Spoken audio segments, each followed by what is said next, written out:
Special Education Services, Director, Marcy Elliott. Translation Services. To assist with educator and parent communication, the district provides oral language assistance services to parents and guardians with limited English proficiency. Oral language assistance services are coordinated through the school's parent liaison or principal. Educator and parent communication. It is important that educators and parents or guardians communicate concerning a student's progress and well-being at school. Accordingly, educators provide parents or guardians with information, observations, and progress updates related to a student's academic performance, social interactions, and overall well-being at school. If requested by a student's parent or guardian, educators may complete a behavior health evaluation to provide information to a licensed physician or school psychologist. Educators may not conduct a psychiatric or behavioral health evaluation or mental health screening, test, evaluation, or assessment of a student except when necessitated to meet the requirements of the Individuals with Disabilities Education Act. Educators may not require that a student take or continue to take a specific medication, whether over-the-counter or prescription, as a condition for attending school. Recommend that a student take or continue to take a psychotropic medication, or recommend that a parent or guardian seek or use a type of psychiatric or psychological treatment for a student. Child Find. By federal law, educators have an obligation to assist in the identification of students who may have disabilities, including students who are highly mobile students, migrant and/or homeless, have been suspended or expelled from school, suspected of being a student with a disability even though they are advancing from grade to grade, reside in district boundaries but are homeschool students, and in the care or custody of the state, DCFS, JJS, etc. Please remember to read the memorandum concerning obligations under Section 504 and Title II. Parent or guardian concerns. When a parent or guardian indicates a concern that their child might have a disability, or when they request testing for potential special education services, the parent or guardian's request must be shared with the principal, and the request must be addressed within 10 school days. A parent or guardian's concern or request does not have to be provided in writing. Individualized Education Plan, IEP meeting attendance. One important aspect of a student's individualized education plan, IEP, is input from a multidisciplinary team including the following participants: the parent or guardian, a LEA, local education agency representative, a representative special education teachers of the student, at least one general education teacher of the student. Educators are expected to be in attendance for the duration of an IEP meeting, even if the meeting extends beyond typical work hours. Information Technology. Director of Information Technology, Melissa Richardson. Responsible use of district-issued devices. The use of district-issued devices, accounts, and district information communication systems is a privilege, not a right. The district reserves the right to take immediate action regarding activities that create security and/or safety issues for the district, students, employees, schools, network, or computer resources. Lost or stolen items due to neglect, deliberate damage, and/or incidental damage caused by neglect of district property require the completion of a damage report and may result in partial or full reimbursement to the district. Use of district-provided communication systems and devices that does not comply with the district guidelines may be considered unacceptable use of district resources and addressed in accordance with the district policy, DMA, Employee Responsible Use of Electronic Devices. Misuse may result in the restriction or cancellation of the privilege of use and may also lead to corrective discipline and/or legal action. Computer network and internet.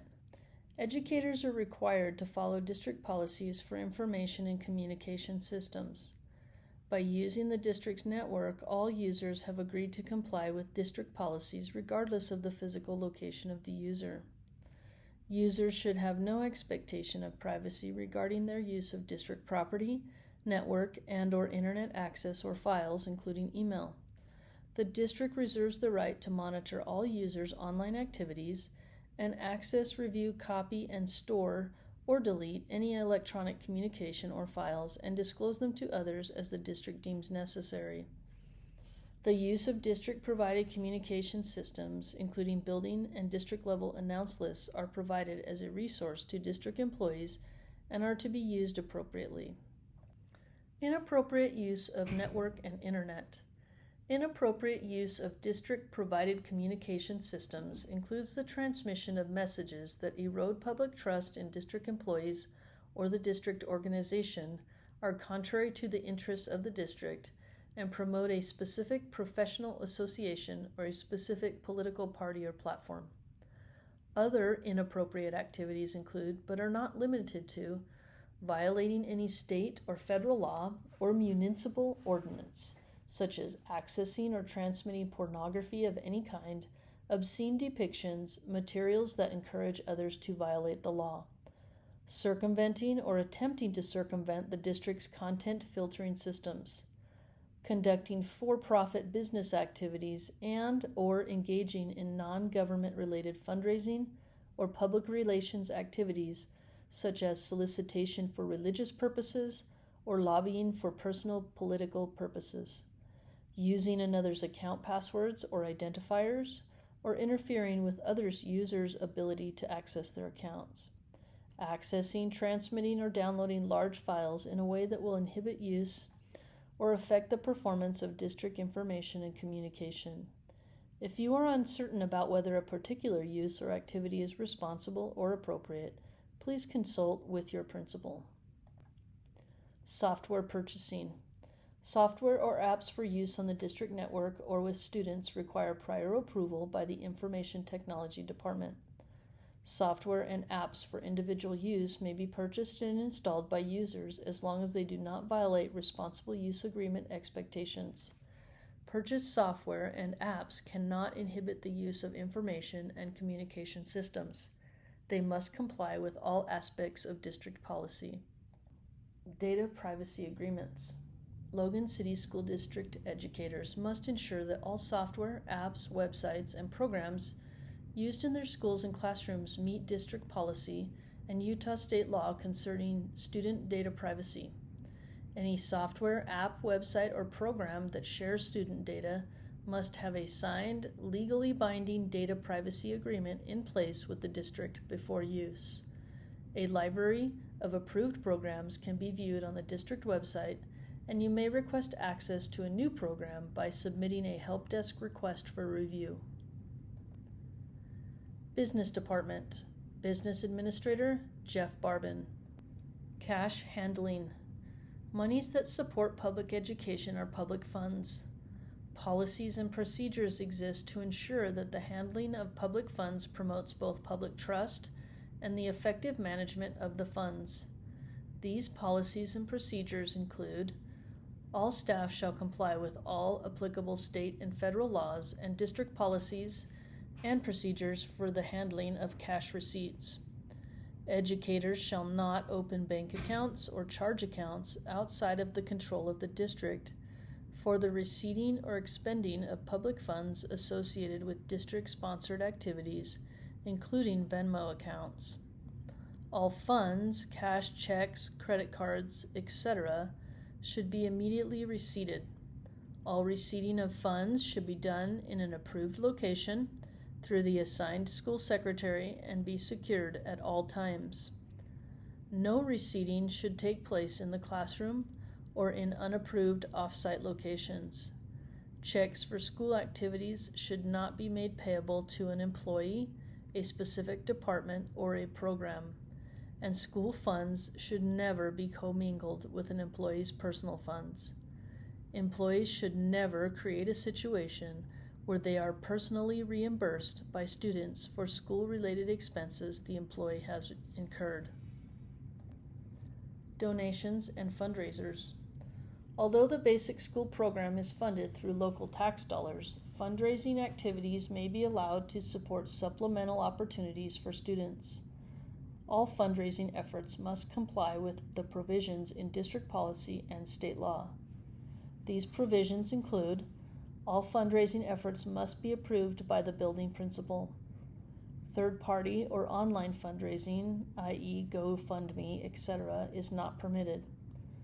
All monies donated or raised must comply with cash receipting and cash disbursement policies. Venmo accounts may not be used to collect funds. Please reach out to Shanna Longhurst for Venmo options. Elementary and middle school students are prohibited from going door-to-door. High school students may participate in one door-to-door fundraiser per sport, club, or group, and direct or indirect compensations, prizes, rewards, or commissions shall not be received by any educator, district employee, or volunteer involved with student fundraising. District fundraising, cash receipting, and disbursement policies may be located on the district's webpage. For additional clarification, please contact the Director of Logan City School District Foundation, Shanna Longhurst.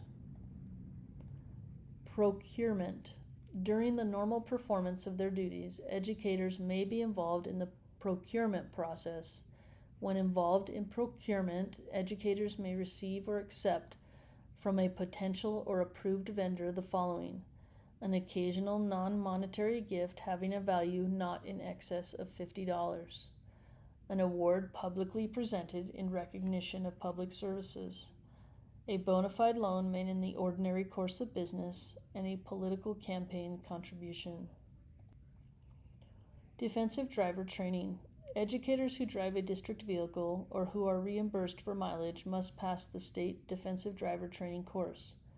This course can be accessed at this link. Instructions: scroll down, click on Utah Learning Portal, click and watch the Utah Learning Portal tutorial, which will walk you through the process of completing the training.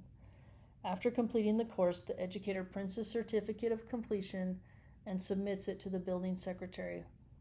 The building secretary will compile a list of approved drivers and forward it to the district office receptionist. Modification of facilities. Modifications to the physical facilities of the district, i.e. paint, millwork, flooring, light fixtures, etc., are generally not permitted. Any exceptions to this require prior approval from the principal, the building head custodian, and the district facilities manager. Procedures for requesting modifications to district facilities are described in the district policy, CED, Modification of Physical Facilities. Windows in both doorways and walls may not be covered except by window coverings that have been approved by the district. Anchored technology equipment may only be installed and moved by district personnel after approval by the principal or district administration. Legislative supply funds. Providing classroom resources and supplies is an important part of setting up a productive learning environment. Supplemental legislative supply funds are designated by the state for field trips, teaching supplies, and teaching materials, both consumable and non-consumable items that are used for educational purposes in classroom activities. Legislative supply funds are managed through the Class Wallet program. Educators will receive an email from Class Wallet in their district inbox explaining how to set up an account to access the funds. Educators have two options to use these supply funds.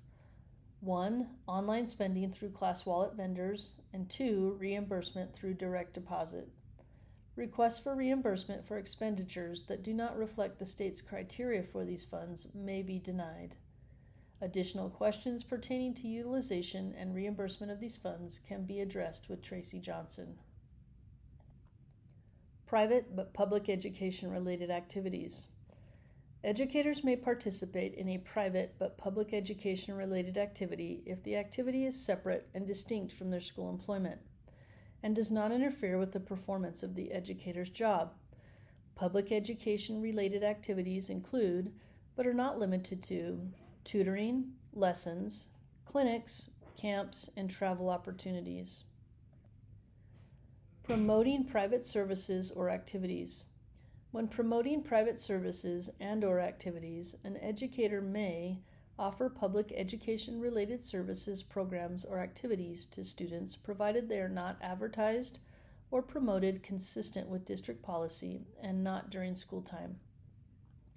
Discuss the private activity service with students' parents only outside of the classroom and the regular school day. Use directories that are available to the general public to identify prospective clients, such as high school phone directories distributed or made available to the public. And use student or school publications in which commercial advertising is allowed to advertise and promote the private activity services.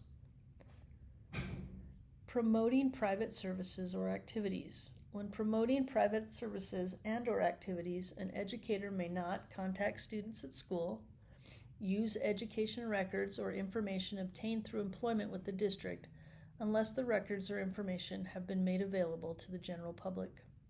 Use school time and/or materials to promote, discuss, or prepare for the private activity service. State or imply that participation in a private activity or service is required for any school program.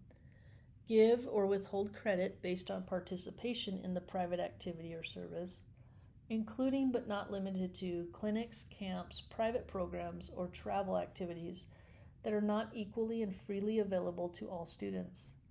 Use school property, a facility, or equipment for personal enrichment, commercial gain, or for personal uses without express permission from their principal, and promote an athletic camp, summer league, travel opportunity, or other outside instructional opportunity from which the educator receives personal remuneration. Advertising private services and activities. Advertising of private services or activities must comply with provisions in state law and district policy, including advertisements may not use the school district's name, and advertisements must state that activity is not sponsored by the school district. Educators must provide a copy of any contract with activity sponsors to their principal or the superintendent. Health precautions. One health precaution of critical importance for educators is the handling of blood or other bodily fluids, which are to be handled as if contaminated by a blood-borne pathogen. Under circumstances in which differentiation between body fluid types is difficult or impossible to determine, all body fluids shall be considered potentially infectious materials. To limit exposure to contaminated blood-borne pathogens, educators follow these standard precautions. Practice good hand washing. Use personal protective equipment, gloves, band-aids, antiseptic wipes, etc. Do not recap needles. Place broken glass and needles in a sharps container. Clean and decontaminate work surfaces and equipment using appropriate disinfectant available from your building custodian, and avoid eating, drinking, applying cosmetics, or inserting contact lenses where exposures may occur. Questions about other health precautions or nursing-related issues may be addressed with the district nurse, Kelly Hansen. Thank you for your careful attention to the information contained in the presentations for this review. Please let your principal know if you have questions or need additional information. Best wishes for a successful school year.